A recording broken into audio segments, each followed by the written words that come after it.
Greetings my dear friends, Dragon here once again. If it is your first time stumbling onto my channel, then do please consider clicking that red button and subscribing. I know I say it every time, but my stats tell me that over half the people that watch the videos are not currently subscribed, and it does really help me out a huge amount with the algorithm and all that YouTube jazz. So yeah, if you like what I do, then do please consider subscribing. Okay, comparison today. This just in. Been waiting a little while for it, but this is Arrow's version of Jimmy Wang Yu's absolute classic, the one-armed boxer, one that I actually already have. I have the Eureka version, so we basically have A and B in regions. This is the Arrow version for the States, this is the Eureka version for the UK. A little bit of differences between the two. We're starting to see this happening more and more in terms of slightly different versions coming out from different labels, whether you're in the UK or in the US. In some instances, like with the Eureka situation, there's not as much differences as there was on a couple of the others that they've been doing.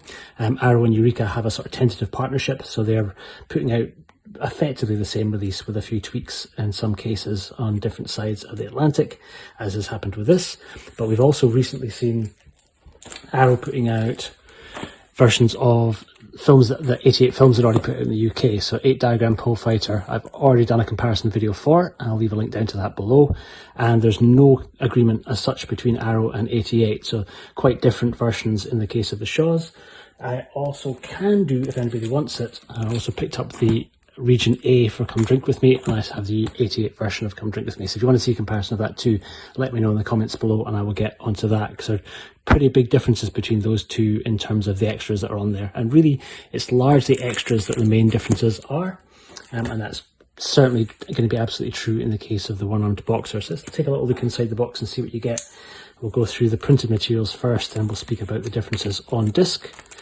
First and foremost, obviously, you have a very different choice of cover artists on the two different versions. So we have Eureka version using their preferred artist, Darren Wheeling.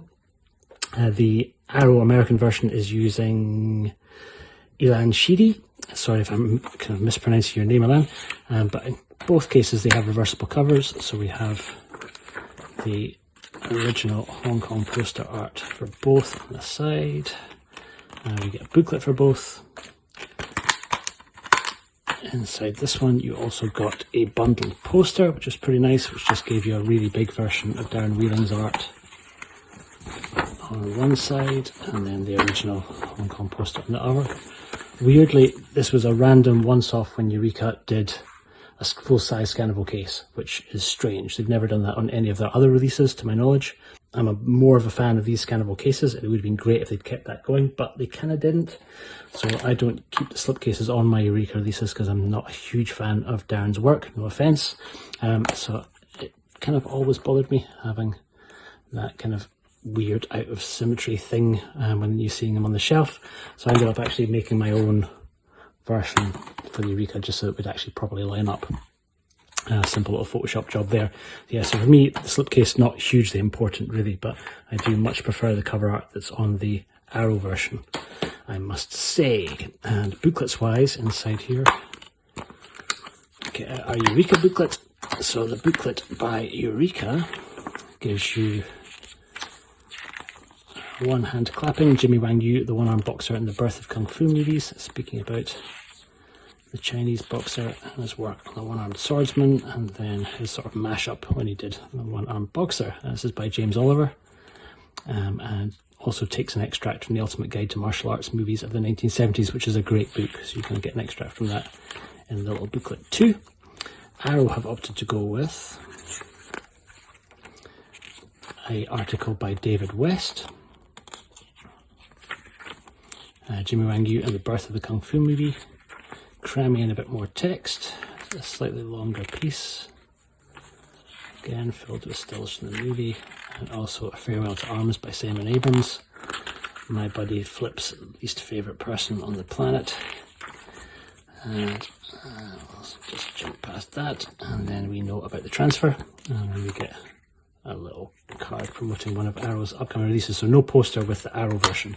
On-disc extras are probably the biggest difference. On the Eureka version, we get a commentary track. A commentary track is by the wonderful Frank Jeng, and we get a stills gallery, original trailer and the Chinese Professionals TV spot. On the Arrow version, however, we also get the inclusion of a career retrospective interview with Wang from Frédéric Ambrosin's archive, which I will double check just now and let you know what that is like, along with a trailer gallery with over half an hour of trailers for other Jimmy Wang classics, including The One-Armed Swordsman and Master of the Flying Guillotine. That's no small thing. I think between those two extras, you're looking at over an hour of extra content. However, a lot of this is going to come down to if you already have this version. If you do you need to double dip? Probably not really, based on the quality of the transfers. If you're particularly interested in the extras, then it might well be worth kind of tracking down this version. My plan is to probably keep the Arrow version and sell the Eureka version. But I'm going to pause this for 2 short seconds and run away and double check and see what the interview and the trailer gallery is like, and then we'll be back to report. Okay, and we're back. So having just checked out the interview, is incredible, about 41 minutes long. And really, like the box says, is very much a career retrospective. So Frédéric takes Jimmy right the way back to his hiring of Shaw's, the early work that he did there, his debut feature Tiger Boy, which is almost impossible to track down now, the black and white movie, how well that performed comparatively for the time, and then he was able to kind of start doing kind of full colour live action feature films with them and stayed with them right up until the time that he went to Taiwan. So he kind of covers all of the main movies that Jimmy worked on, or certainly that he's best known for in the West. It would have been nice if he'd got to some of the later work that he did, but this was filmed in 2001. At that point, he hadn't made Dragon Wuxia with Donnie Yen, and there were still a few good movies in Jimmy yet to still come that were made after this interview took place. But really, kind of for 2001 to kind of capsulate everything that he did from the mid to late 60s right the way through up into the kind of late 70s, it's all very much covered in good detail. It's all in English. His English is pretty damn good, really, and he speaks very articulately and pretty eloquently for the most part. I think there's a couple of things weirdly that he took credit for that I didn't know, including Jackie Chan's Shanghai Noon. That was a bit of a treat, which I won't spoil for you, but check that out. But yeah, I think for me, the interview was the main draw. That was my main reason for wanting to try and track down the other version.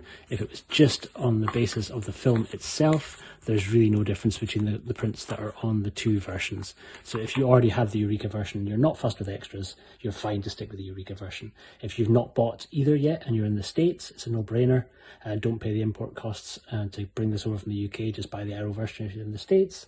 For my UK friends, if you've not picked up either version yet and are swithering, this one might cost you a little bit more, but given you're getting an hour and 20 minutes worth of extras if you add together the interview and the trailer gallery, which is really good, and they've not remastered the trailers, so you can see what most of us old gets, the sort of quality that we saw these movies like when we first checked them out, which was not great. So the trailers haven't been remastered, but it was nice to see a couple of random unexpected ones in there. They put the trailer for Zatoichi versus the One-Armed Swordsman in there, which was very cool to see. They also put the trailer for his Australian production, The Man from Hong Kong, that he made with George Lazenby. Very cool to see that trailer there. But really, for not a Shaw's movie, there's a lot of Shaw's content on here in terms of the Shaw's trailers. So you get the One-Armed Swordsman, the Chinese Boxer, Return of the One-Armed Swordsman trailers are all on there, along with Golden Swallow. A couple that I wasn't familiar with, which look pretty damn cool, and they've been added to my watch list. So I think all in all, it's probably about 8 to 10 trailers in total, maybe slightly more. But yeah, all in varying degrees of kind of somewhat ropey quality, but it's really nice to kind of see them. So most of the trailers you could probably find on YouTube, so don't let the trailers be the thing that you take the plunge for. But the Frédéric Ambrosin interview is incredible. Anytime that I see Frédéric Ambrosin's name on one of the 88 or the Arrow releases, it's kind of always piques my interest, because he's just had such incredible access to most of the people that it's really, in some cases, are no longer with us, and has built up this incredible, huge gold mine of a resource of his interview footage, which he's now very graciously passing on to some of these labels. I hope that they're compensating him well for it, because really they're gold, and there's no way you could go back and get these again, certainly in the case of Jimmy Wang, because sadly he is no longer with us. So yeah, for me, I think overall, between the two, I much prefer the Region A, much prefer the Arrow version, but I'm a little bit of a geek and a bit of a nerd when it comes to this sort of stuff, so extra features probably mean slightly more to me than they maybe do to some of the rest of you. If you're just caring about the movie, then save your money and just get the Eureka version, certainly if you're in the UK.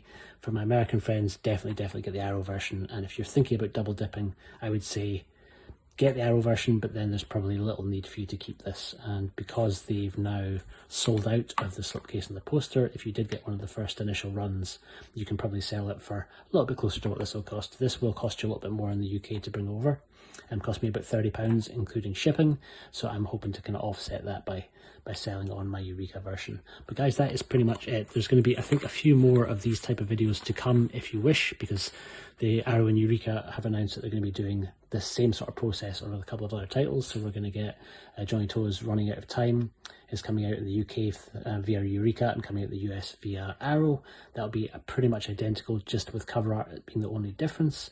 And then the Angela Mouse set, which is coming out later in the year too, of Hapkido and Lady Whirlwind.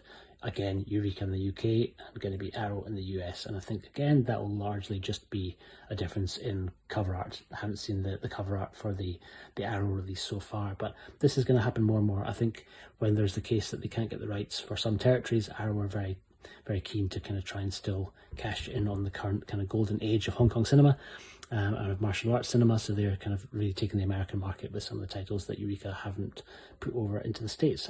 Eureka, for the most part, just releasing in the UK only. But thank you very, very much for joining me today. Hope you've enjoyed this. Let me know in the comments below if you have any questions. I will try my best to answer. Please do subscribe if you haven't already, and I will see you on the next one. Take care.